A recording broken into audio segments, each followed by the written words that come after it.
Bismillahirrahmanirrahim. Assalamu alaikum students. Today we are going to study about covalent bonding. A covalent bond is formed when a pair of electrons is mutually shared between two non-metal atoms. हमने metals और non-metal atoms की बात ionic bond में भी की थी कि cations जो हैं वो मेटल्स के होते हैं और एनाइंस जो होते हैं वो नॉन मेटल्स के होते हैं. तो पहले हम इसको डिस्कस कर लेते हैं. Look at this. ये सिंपल पीरियोडिक टेबल है. Hydrogen, helium, lithium, beryllium, boron, carbon, nitrogen, oxygen, fluorine, neon, sodium, magnesium, aluminium, silicon, phosphorus, sulfur, chlorine, argon. इनके मुतालिक पहले बात हो चुकी. ठीक है, इसके मुतालिक हमारी बात हो चुकी कि हीलियम, नियॉन वगैरह जो ये नोबल गैसेस हैं. हीलियम का डुप्लेट कंप्लीट है, नियॉन, आर्गन वगैरह के ऑक्टेट कंप्लीट है. और इस डायग्राम में ये जो पीरियोडिक टेबल है ये शो कर रहा है कि जो येलो से मॉलिक्यूल्स शो किए एलिमेंट्स शो किए गए हैं दीज आर नॉन मेटल्स और जो रेड से शो किए गए हैं वो है मेटल्स. ठीक है जी. तो अभी हमने क्या बात की, सबसे पहले आयनिक बॉन्ड में ये बात की कि कैटाइंस क्या होते हैं, जो अपना इलेक्ट्रॉन दे देते हैं. सोडियम अपने इलेक्ट्रॉन दे देता है आउटर मोस्ट शेल का, मैग्नीशियम दे देता है, कैल्शियम दे देता है. तो ये जितने दे देने वाले हैं और पॉजिटिव आयन बनाने वाले हैं यानी कैटाइन के ऊपर पॉजिटिव चार्ज होता है, ये सब कौन से मेटल्स. आपने यहाँ वाली थोड़ी सी एग्जांपल्स डिस्कस की हैं इनके कैटाइन्स. ठीक है जी.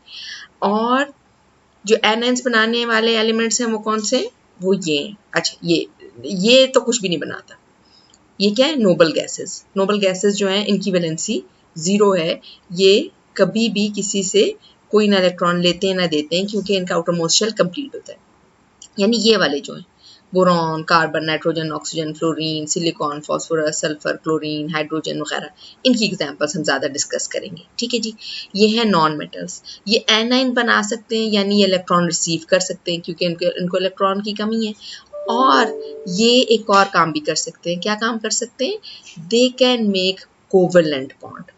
आयनिक बॉन्ड में मेटल्स कैटाइन बनाते हैं, नॉन मेटल्स एनाइन बनाते हैं और कोवेलेंट बॉन्ड इन्हीं ये जो येलो से शो किए गए हैं इस लाइन को छोड़ के ये वाले नॉन मेटल्स इनका आउटर मोस्ट शेल इनकम्प्लीट है, ये कोवेलेंट बॉन्ड बनाएंगे.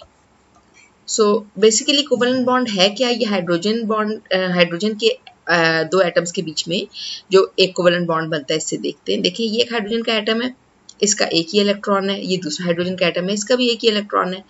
अब ये डुप्लेट रूल को फॉलो करता है. इसका पहला शेल है के शेल 2 इलेक्ट्रॉन से कंप्लीट होता है.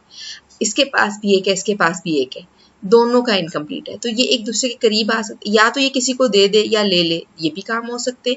अदरवाइज अगर दो हाइड्रोजन एटम्स एक दूसरे के करीब आ जाएं और इनका इलेक्ट्रॉन पेयर शेयर होना शुरू हो जाए. शेयर होने का क्या मतलब है कि ये दो इलेक्ट्रॉन थोड़ी देर इसके गिर्द मूव करें, फिर थोड़ी देर इस हाइड्रोजन एटम के गिर्द मूव करें, तो एक मॉलिक्यूल बन जाएगा जिसमें शेयर्ड पेयर ऑफ इलेक्ट्रॉन जो है वो मूव करेगा अराउंड बोथ एटम्स. सो कोवेलेंट बॉन्ड कैसे बनता है, when a pair of electrons is mutually shared. एक ही पेयर ऑफ इलेक्ट्रॉन है जिसको दो एटम्स ने म्यूचुअली शेयर किया है, then this is called covalent bond. Hydrogen में एक इलेक्ट्रॉन दोनों कंट्रीब्यूट कर रहे हैं इस शेयर्ड पेयर में और यही इन दोनों के अराउंड मूव कर रहे हैं. इसी बात को हम एक और डायग्राम के कंसेप्ट से, ये वही चीज़ है सिर्फ डायग्राम डिफरेंट तरह से. एक्चुअली मुझे कोई भी कंसेप्ट क्लियर तब होता है जब मैं एक चीज़ को बहुत एंगल से सोच लूँ. इसलिए मैं आपको पढ़ाते हुए कोशिश करती हूँ कि आपको एक से ज़्यादा डायग्राम या एंगल से एक चीज़ को शो करूँ. ओके, सो सेंटर में है न्यूक्लियस जिसमें एक ही प्रोटॉन है, इसके इर्द गिर्द इलेक्ट्रॉन क्लाउड है जिसमें एक ही इलेक्ट्रॉन है. ये एक हाइड्रोजन एटम है जिसका आउटर मोस्ट शेल इनकम्प्लीट है. अब अगर दो एक जैसे हाइड्रोजन एटम एक दूसरे के करीब आ जाएंगे तो वो जो इलेक्ट्रॉन क्लाउड एक के गिर्द है और दूसरा इलेक्ट्रॉन क्लाउड जो दूसरे के गिर्द है वो मिल जाएंगे. 2 इलेक्ट्रॉन्स का एक क्लाउड बन जाएगा जो दोनों के अराउंड मूव करेगा. ठीक है जी. सो हाइड्रोजन और हाइड्रोजन के बीच में एक बॉन्ड बन जाएगा जिसको इस तरह सिंगल लाइन से रिप्रेजेंट किया जाता है. There are 3 types of covalent bonding: single covalent bond, double covalent bond and triple covalent bond. Single covalent bond अभी हमने जो हाइड्रोजन और हाइड्रोजन के बीच में देखा ये भी सिंगल कोवेलेंट बॉन्ड था. एक और यहाँ पे एग्जांपल आपकी बुक में दी हुई है क्लोरीन की. Look at this diagram. ये क्लोरीन एटम है, क्लोरीन का के फर्स्ट शेल में होता है के शेल में 2 इलेक्ट्रॉन्स, एल शेल में 7 इलेक्ट्रॉन्स। अब इसको एक इलेक्ट्रॉन देखिए काउंट करें 1 2 3 4 5 6 7, इसको एक इलेक्ट्रॉन की ज़रूरत है ताकि इसका आउटर मोस्ट शेल कंप्लीट हो जाए। ये दूसरा क्लोरीन आइटम है, इसकी भी यही सूरत हाल है। अगर ये दो क्लोरीन आइटम, जब भी क्लोरीन बनेगा किसी भी प्रोसेस के जरिए तो एक एटम नहीं बनेगा, लाजमी एक से ज़्यादा बनेंगे। तो एक वक्त में जब दो एटम्स क्लोरीन के एक दूसरे के करीब होते हैं तो फ़ौरन से वो क्या करते हैं, वो एक दूसरे का हाथ पकड़ लेते हैं, शेयरिंग कर लेते हैं। किस चीज़ की? एक इलेक्ट्रॉन ये क्लोरीन आइटम दे रहा है, एक इलेक्ट्रॉन ये वाला क्लोरीन आइटम दे रहा है। एक शेयर्ड इलेक्ट्रॉन का पेयर बन गया। अब ये जो शेयर्ड पेयर है ये दोनों के अराउंड मूव करेगा। इसकी वजह से क्या होगा कि कुछ टाइम पे ये क्लोरीन एटम अपना completely filled outermost shell इसका होगा और कुछ टाइम पे इसका, और इन दोनों के दरमियान एक दोस्ती हो जाएगी, एक बॉन्ड बन जाएगा। इस बॉन्ड को क्या कहते हैं? Covalent bond. और क्योंकि एक शेयर्ड पेयर ऑफ इलेक्ट्रॉन है इसलिए ये कहलाता है सिंगल कोवेलेंट बॉन्ड। इसको इस तरह भी रिप्रेजेंट करते हैं, Cl बॉन्ड विद Cl, या इस तरह भी रिप्रेजेंट कर सकते हैं। अच्छा, इसको इक्वेशन के फॉर्म में इस तरह लिखा जा सकता है, Cl एटम मतलब Cl के साथ जब कुछ नहीं लिखा हुआ तो इसका मतलब है कि ये एक क्लोरीन का एटम है। One chlorine atom plus another chlorine atom, arrow Cl2। Cl2 क्या है? क्लोरीन गैस, जो कैसे बनती है? कोवेलेंट बॉन्ड के जरिए। इसी चीज को हम इस डायग्राम से देखते हैं। ये देखें, ये क्लोरीन का एक एटम है और ये क्लोरीन का दूसरा एटम है और ये क्लोरीन का मॉलिक्यूल है। ठीक है जी।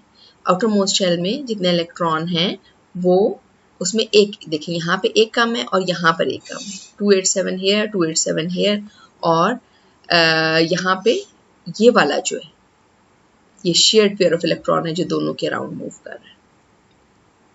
ठीक है जी। So this is chlorine molecule. Okay, point to ponder जो यहाँ पे है इस बॉक्स में देखें, ये वाटर मॉलिक्यूल शो किया गया है। वाटर मॉलिक्यूल में आपने बताना है कि कौन सा बॉन्ड है। ये देखें, ये जो न्यूक्लियस है ये किस चीज़ का न्यूक्लियस है? इसमें काउंट करें कितने प्रोटॉन्स हैं, 1 2 3 4 5 6 7 8, 8 प्रोटॉन्स हैं। 8 प्रोटॉन्स किसके होते हैं? ऑक्सीजन के। इसके इर्द गिर्द जो पहला शेल है के शेल, इसमें 2 इलेक्ट्रॉन्स हैं। जो सेकंड शेल है एल शेल, इसमें काउंट करें कितने, जो ग्रे से शो है, 1 2 3 4 5 6 इलेक्ट्रॉन्स। ठीक है जी। टोटल कितने इलेक्ट्रॉन्स हो गए? 8 प्रोटॉन्स अंदर हैं, 8 इलेक्ट्रॉन्स बाहर हैं, लेकिन जो आउटर मोस्ट शेल है उसमें 6 है। और एल शेल कैसे कंप्लीट होता है? अकॉर्डिंग टू ऑक्टेट रूल, जब इसमें 8 इलेक्ट्रॉन्स हों तो फिर ये कंप्लीट होता है। अच्छा, अब ये हाइड्रोजन को देखें। हाइड्रोजन एटम जो है इसका एक प्रोटॉन है और उसके इर्द गिर्द ये ब्लू से एक इलेक्ट्रॉन शो किया गया। ये दूसरा हाइड्रोजन एटम है जिसके सेंटर में एक प्रोटॉन है और इसके इर्द गिर्द ये वाला इलेक्ट्रॉन मूव कर रहा है। वाटर मॉलिक्यूल में क्या होता है कि हाइड्रोजन का इलेक्ट्रॉन और ऑक्सीजन का इलेक्ट्रॉन शेयर हो जाते हैं। अब ये जो पेयर है इलेक्ट्रॉन का, ये शेयर्ड पेयर थोड़ी देर हाइड्रोजन के गिर्द घूमेगा और थोड़ी देर ऑक्सीजन के गिर्द घूमेगा। इस तरह डुप्लेट रूल के लिहाज से हाइड्रोजन का आउटर मोस्ट शेल कंप्लीट हो जाएगा और ऑक्टेट रूल के लिहाज से ऑक्सीजन का, क्योंकि ऑक्सीजन ने एक इलेक्ट्रॉन पेयर शेयर किया है हाइड्रोजन के साथ और दूसरा शेयर किया है दूसरे हाइड्रोजन के साथ। इस तरह इस वक्त इसके आउटर मोस्ट शेल में कितने काउंट करें, 1 2 3 4 5 6 7 8।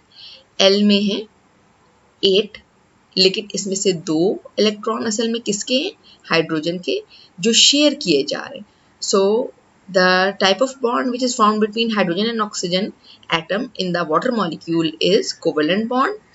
Sharing of electrons takes place between hydrogen atom and oxygen atom, and that is why there is bond formation. There is a do you know box here. Covalent compounds in our home बहुत सारे use होते हैं। Ammonia जो है वो soap में होता है, डिटर्जेंट में होता है, वॉशिंग बार्स में होता है, क्लीनिंग लिक्विड्स में होता है। इस तरह विनेगर्स, एसिटिक एसिड या सिरका जो है ये कुकिंग वगैरह में, किचन के बहुत सारे कामों में इस्तेमाल होता है।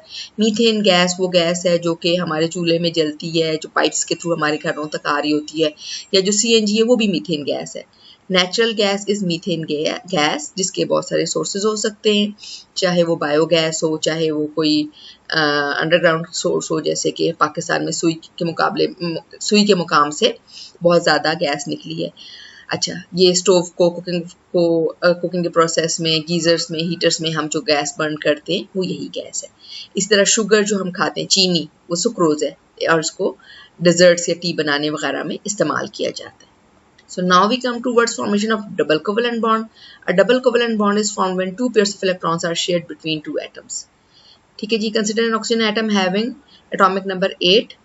Two electrons are required to complete its valence shell. ठीक है जी, अब ये देखें, ये एक ऑक्सीजन एटम है, ये दूसरा ऑक्सीजन एटम है, दोनों ऑक्सीजन का फर्स्ट शेल कंप्लीट है, 2 इलेक्ट्रॉन्स, सेकंड शेल में 6 इसके हैं और 6 इसके हैं। अब इसको भी 2 की इलेक्ट्रॉन की जरूरत है, इसको भी 2 इलेक्ट्रॉन की जरूरत है।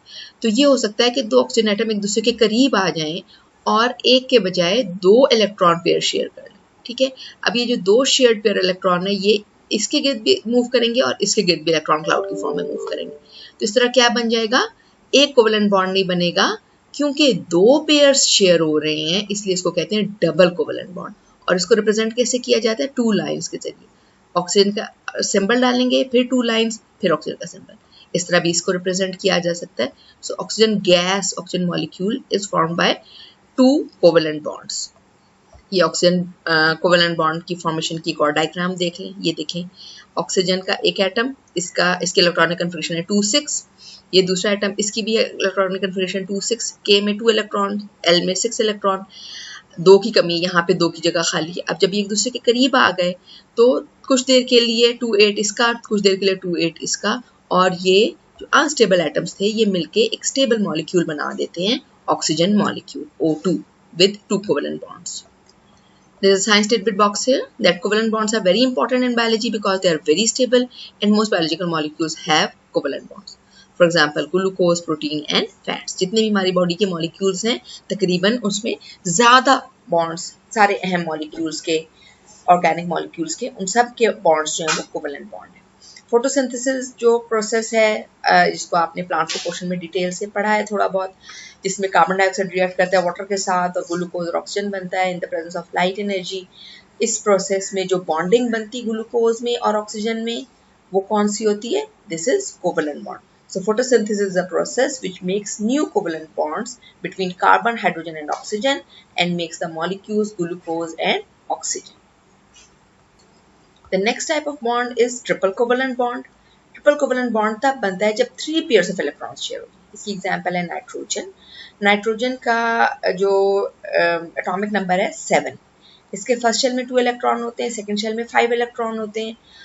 अब जो 5 हैं उसमें से 3 इलेक्ट्रॉन पेयर्स शेयर हो जाते हैं बिटवीन 2 नाइट्रोजन एटम्स, और ये 3 पेयर्स 1, 2, 3, ये 3 पेयर्स कुछ देर इस नाइट्रोजन के गिर्द, कुछ देर इस नाइट्रोजन के गिर्द मूव करते हैं, और इस तरह 2 नाइट्रोजन एटम्स के दरमियान 3 इलेक्ट्रॉन पेयर्स शेयर होते हैं। दे शेयर 3 पेयर्स ऑफ इलेक्ट्रॉन्स, इसलिए इसको कहते हैं ट्रिपल कोवेलेंट बॉन्ड। और इसको रिप्रेजेंट ऐसे किया जाता है, नाइट्रोजन का सिंबल, उसके बाद 3 लाइंस और फिर नाइट्रोजन का सिंबल, इस तरह भी इसको रिप्रेजेंट किया जा सकता है। Let's look at it through another diagram. ये वही नाइट्रोजन का मॉलिक्यूल बन रहा है। ये देखें, ये एक नाइट्रोजन का एटम है, इसके इलेक्ट्रॉनिक कन्फिगरेशन है 2,5। दूसरा नाइट्रोजन का एटम है, इसके इलेक्ट्रॉनिक कन्फिगरेशन है 2,5। शेयरिंग कितनों के दरमियान हुई, इस पेयर के दरमियान, ये इलेक्ट्रॉन पेयर, ये इलेक्ट्रॉन पेयर और ये electron pair, 3 electron pair share हो गए, तो 2,8 हो गई इसकी electronic configuration for time being. ठीक है, कुछ देर इसका 2,8 हो गया, कुछ देर इसका 2,8 हो गया, 3 दफा इनकी दोस्ती हो गई, 3 दफा इन्होंने एक दूसरे के हाथ पकड़ लिए, ट्रिपल कोवेलेंट बॉन्ड बन गया। There's a do you know box here about caffeine. Coffee जो पी जाती है वो इसलिए पी जाती है क्योंकि उसमें कैफीन होती है, और कैफीन हमारे ब्रेन के प्रेशर एरियाज को स्टिमुलेट करता है एंड वी फील गुड, और ब्रेन एक्टिविटी बढ़ जाती है एंड वी कीप अवेक। और कैफीन जो है वो भी एक ऐसा मॉलिक्यूल है जिसमें कोवेलेंट बॉन्ड्स मौजूद हैं। It's a covalent compound. That's all for today.